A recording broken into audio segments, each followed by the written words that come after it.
Here I am in the Downkillybeg Moss in the county of Antrim. Some folk, I suppose, would call this the bog where they cut turf, but here in this part of County Antrim we call it the moss where they cut peats. And there's a whole history here going back thousands and thousands and thousands of years.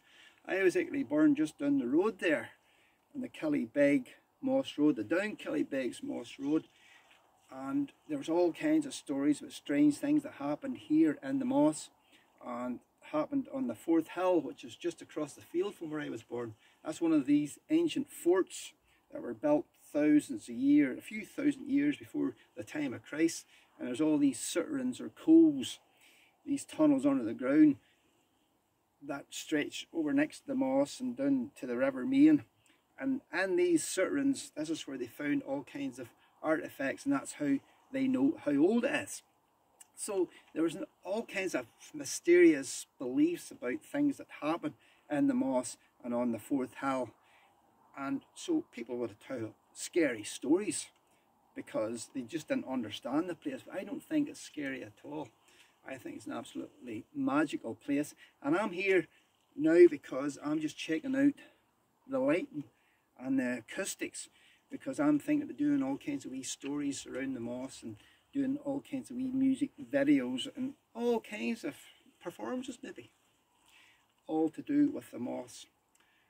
I tell you what I'm going to do, just to check out the acoustics and all. I'm going to tell you a wee poem I wrote a long time ago, all about me being kept awake at night when the full moon was shining, and me imagining all kinds of things that were going on around the moss and all in the general area.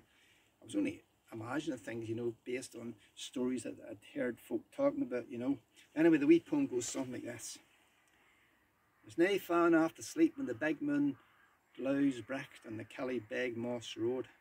Kernhan's cock cran hours before the screck of day as the wee sligot buddies for doing the souterrains jerk about in the Fourth Hill to the boogie man down the road by the Dealstown, with the wild dogs gowling at the moon.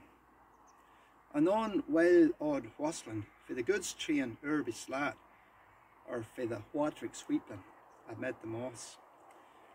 The gypsies out of goat that they left the hintner at the fat of the rod, still gurning and greeting the merry yearmers goodbyes and crabbit out Joe, strung her up with a rope and with a pretty bag of her heed that was tied a great big stain, flung her into the main water. And on far off flowed down Dunner thud, the IRA need it blowing up the straight Orange Ha or the electric station there in the Toon Road. And finally, drifting off the dreams you on all the cares and thoughts of the night, and the screck of day comes sucking through. So not with a sizzling, and the well hurtsome smell of the Ulster